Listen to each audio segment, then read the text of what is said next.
family disowned me, it was raining. I remember that detail clearly.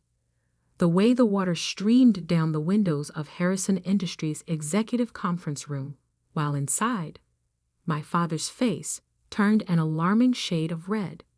"Incompetent!" he shouted, slamming a stack of papers onto the polished table. "Do you have any idea what your mistake could have cost us?" I stood there, 22 years old and fresh out of business school, trying not to cry. "Dad, I can fix it.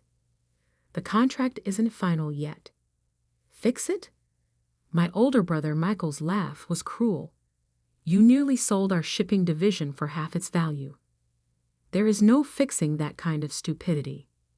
The mistake they were talking about was a draft contract I'd prepared for the sale of Harrison Maritime, one of our smaller divisions. I'd accidentally used outdated valuation figures, ones that didn't include our recent fleet expansion. The error was caught before any real damage was done, but to hear my family tell it, I'd nearly destroyed a century of Harrison family business. "I trusted you with this," my father continued, his voice dropping to something even worse than yelling: disappointment. "I gave you a chance to prove yourself, and this is how you repay that trust." I tried to explain that I'd been working 80-hour weeks, that I'd been trying to handle both the maritime deal and the new tech acquisition they dumped on my desk. But excuses didn't matter in the Harrison family. Results were all they cared about. "Jack," my mother's voice from the doorway made us all turn. She stood there in her perfect Channel suit, looking more like a CEO than the socialite she pretended to be. "The board is waiting." My father straightened his tie. "We'll finish this discussion later." But we didn't. That evening, I was called to my father's study, the room where 3 generations of Harrison men had made the decisions that built our family empire. The leather-bound books and old oil paintings seemed to watch disapprovingly as my father delivered his verdict. "You're done here," he said without preamble. "The board has lost confidence in your judgment. Your position at Harrison Industries is terminated, effective immediately." I felt like I'd been punched. "Dad, please. It was one mistake. A mistake we can't afford." He wouldn't even look at me. "You'll receive 6 months severance. After that, you're on your own." "You're firing me? I'm your daughter." "Which is exactly why this hurts so much." He finally met my eyes. "You're not just an employee, Emma. You're a Harrison. We trusted you to live up to that name, and you failed." My mother's voice came from behind me. I hadn't even heard her enter. "We've arranged a position for you at your uncle's firm in Seattle, far enough away that this incident won't reflect badly on the family." I turned to face her, shocked. "You want me to leave New York?" "Want has nothing to do with it." Her perfectly painted lips barely moved. "The decision has been made. Your flight leaves tomorrow morning." "And if I refuse?" My father's voice hardened. "Then you're on your own completely. No severance, no connections, no family support. Your choice." I looked between them, the parents who had pushed me toward business school, who had drilled the importance of the Harrison legacy into me since childhood. Now they were casting me aside over one mistake. "Some choice," I whispered. Only one person in the family stood up for me that night. My grandfather, Thomas Harrison Teal, the man who had turned our regional shipping company into a global corporate empire. He stormed into my father's study just as I was leaving, his weathered face dark with anger. "Jack, you fool," he growled at my father. "You have no idea what you're throwing away." But my father stood firm. "Dad, the board has already—" "The board?" Grandpa's laugh was bitter. "You mean those yes-men you surrounded yourself with? The ones who forgot what built this company in the first place. I had never seen my grandfather so angry. He turned to me, his expression softening. "Emma, dear, come stay with me. We'll sort this out." But I was already shaking my head. The humiliation was too fresh, the pain too raw. "No, Grandpa, they've made their choice." I left that night, ignoring my mother's carefully planned Seattle arrangement. The 6 months severance would be enough to start over somewhere, anywhere that wasn't under my family's shadow. What I didn't know then was that my grandfather had already set something in motion, something that wouldn't be revealed until 10 years later, when his will would turn the Harrison family upside down. That night, I checked into a hotel using my personal credit card, soon to be my only credit card, once my corporate accounts were frozen. I sat on the generic floral bedspread and opened my laptop, staring at the draft contract that had supposedly destroyed my future. Except, something wasn't right. I had worked on dozens of contracts during my brief time at Harrison Industries. I knew my own writing style, my own formatting preferences. This contract was different. Small things, spacing, font choices, even some of the language, were off. With trembling fingers, I pulled up the original file from my secured backup drive. The differences were subtle but unmistakable. Someone had altered my work before it reached the board. Someone had wanted me to fail. I thought about my brother Michael's smirk, the way he had been so quick to condemn my mistake, the way he had positioned himself as the only competent heir to the Harrison empire. My grandfather's voice echoed in my head. "You have no idea what you're throwing away." But maybe I did. Maybe I understood exactly what had happened, and why. I closed my laptop and walked to the window, watching the city lights blur through the rain. 10 years ago, my great-grandfather had passed control of Harrison Industries to my grandfather instead of his older brother, a decision that had shocked the business world. History, it seemed, had a way of repeating itself in our family. My phone buzzed. A text from my grandfather. "Nothing is what it seems, Emma. Watch. Wait. Learn." I took a deep breath, making a decision that would shape the next decade of my life. I would not run to Seattle. I would not fade quietly into obscurity. I would watch. I would wait. And most importantly, I would learn exactly how deep this betrayal went. What my family didn't know, what even my grandfather couldn't have predicted, was that their mistake was about to turn into their worst nightmare. Because the contract I had actually prepared, the one that had been altered without my knowledge, it contained a hidden clause, a small but crucial detail that would only become apparent years later. A detail that would give me control of Harrison Maritime's most valuable assets, right when the family needed them most. I smiled at my reflection in the Rain Street window. They thought they were teaching me a lesson about failure. Instead, they were about to learn one about underestimating the wrong person. My grandfather's next text arrived just as I was falling asleep. "Remember, dear, in business, as in chess, the queen is the most powerful piece on the board, even if some fools think she's just a pawn." I didn't understand his message then, but I would. Oh, how I would. 10 years is a long time to wait for revenge. But my grandfather taught me that patience was worth more than gold in the business world, and he was right.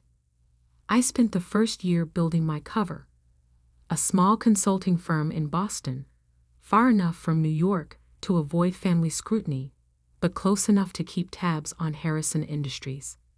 My grandfather's cryptic messages continued, each one teaching me something new about our family empire.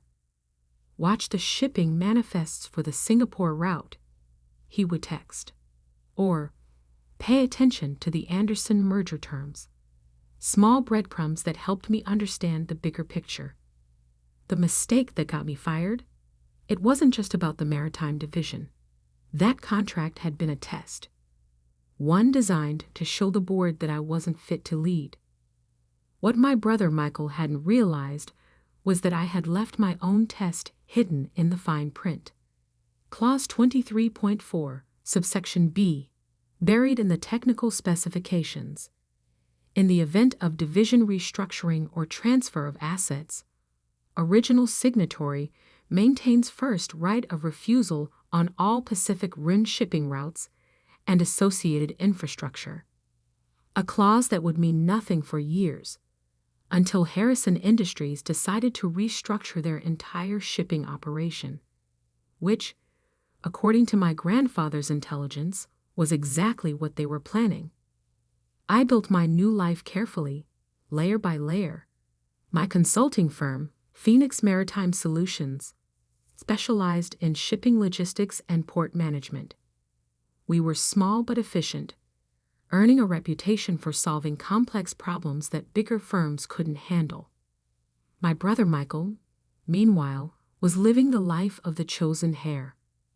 I watched from afar as he appeared in business magazines, accepting awards and making grand promises about Harrison Industries' future.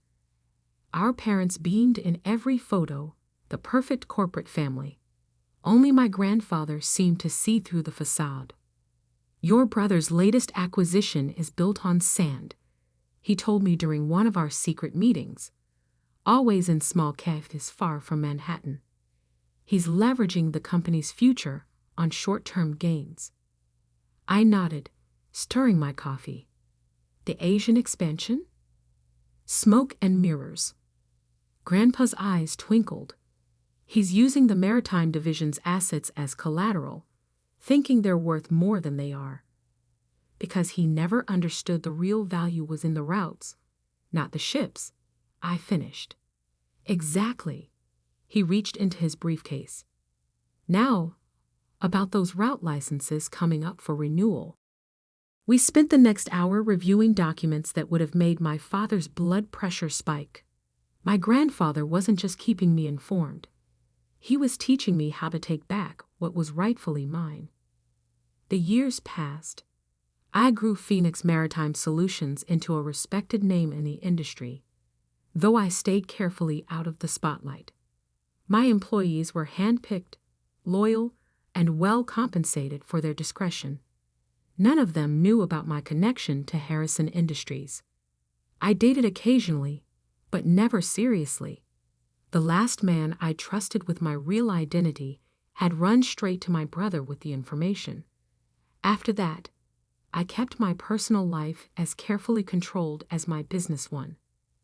My parents sent obligatory Christmas cards to my Boston address, cards I never responded to. Each year, they included a note about how well Michael was doing, how the company was thriving under his leadership. I filed each card away in a folder labeled Motivation.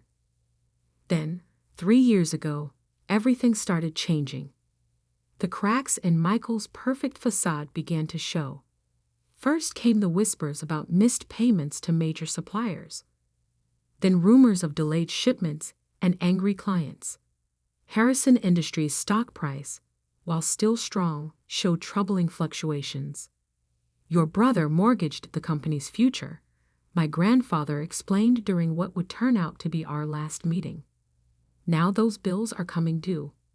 He looked tired that day, more so than usual. I should have recognized it as a warning sign. "The board is starting to ask questions," he continued. "About the Maritime Division especially. The restructuring plan. We'll trigger my clause," I finished, "if they try to sell off or reorganize the shipping routes. You'll have first right of refusal." He smiled proudly. The clause they never noticed, hidden in the contract they used to destroy you. 2 months later, my grandfather had a stroke. The doctors said it was quick, painless. The official announcement praised him as a titan of industry. the man who built Harrison Industries into a global power. I attended the funeral, of course, standing in the back of the church, watching my family play their roles of grieving heirs. Michael gave a touching eulogy about learning business at our grandfather's knee.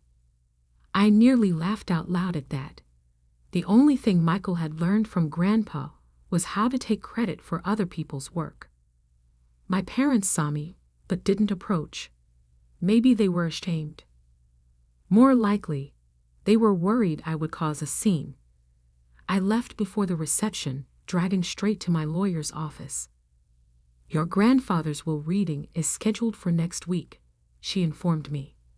He was very specific about the timing. I nodded, unsurprised. Everything about my grandfather was specific and carefully planned.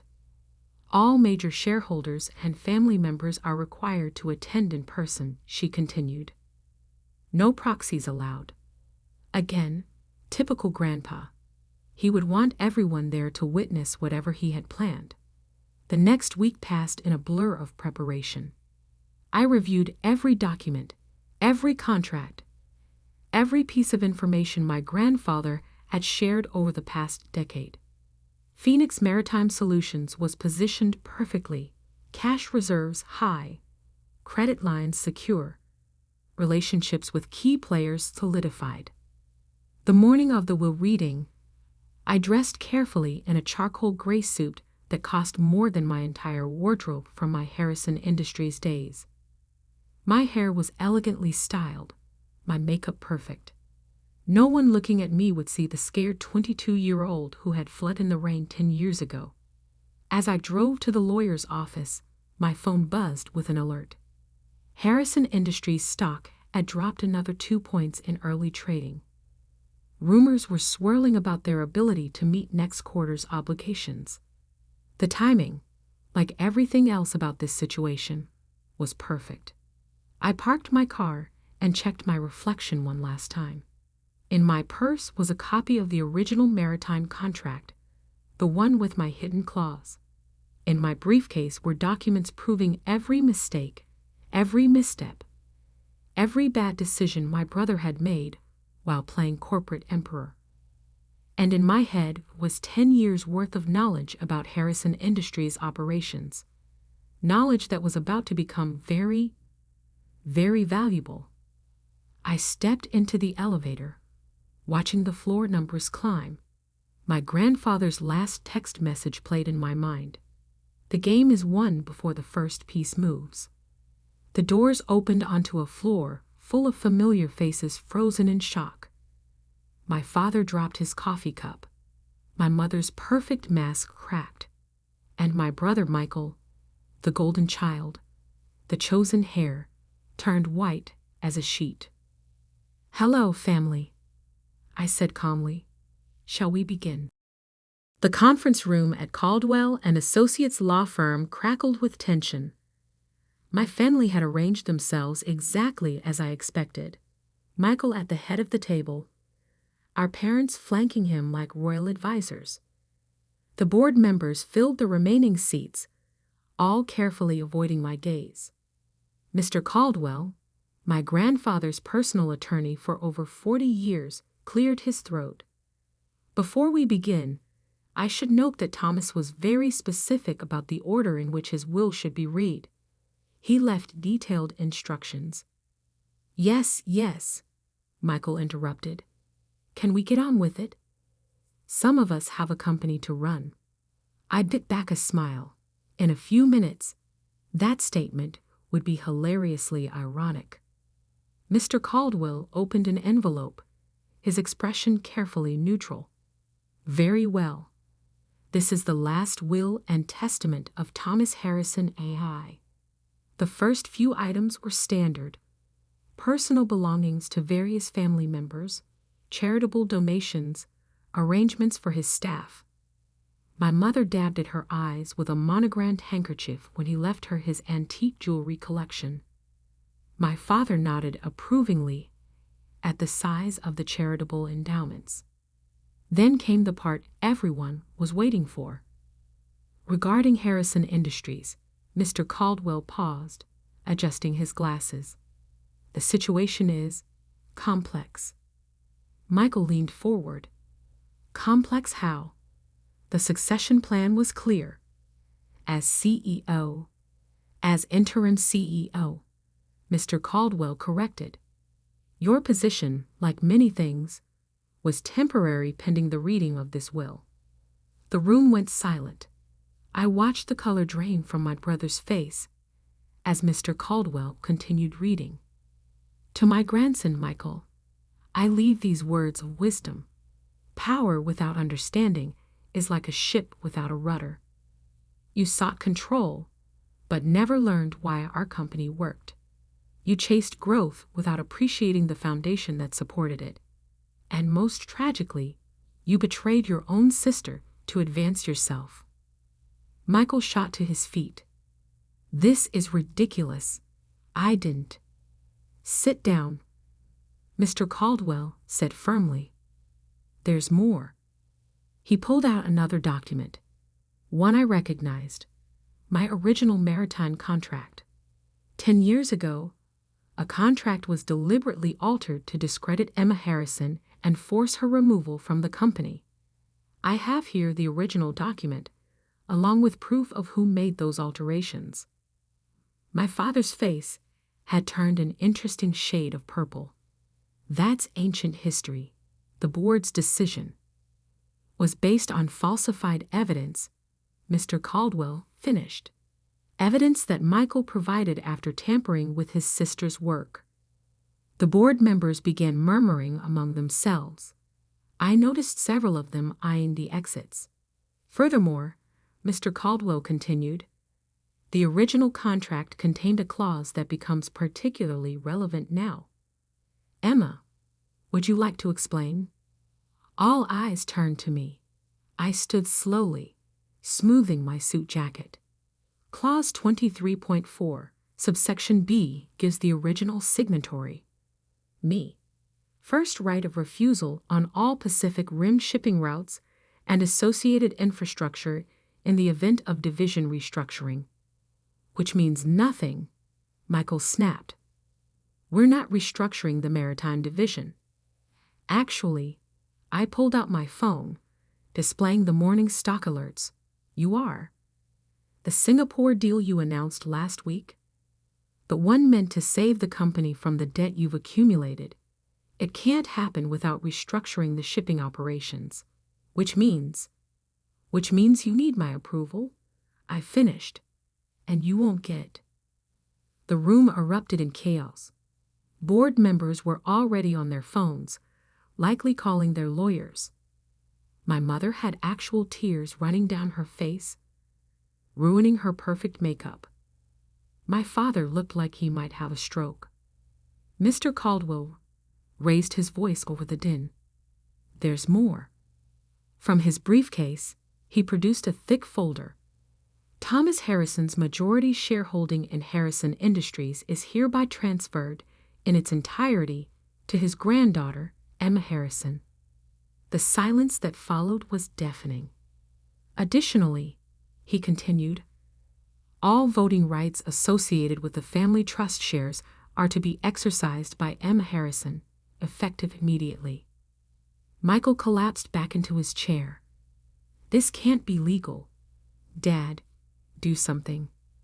But our father was staring at another document Mr. Caldwell had placed on the table, a detailed report of Harrison Industries' finances under Michael's leadership. Your grandfather spent the last 10 years documenting every mistake, every poor decision, every instance of mismanagement. Mr. Caldwell explained. He worked closely with Emma to understand the true state of the company while you were all believing your own press releases. I stepped forward, placing my own folder on the table.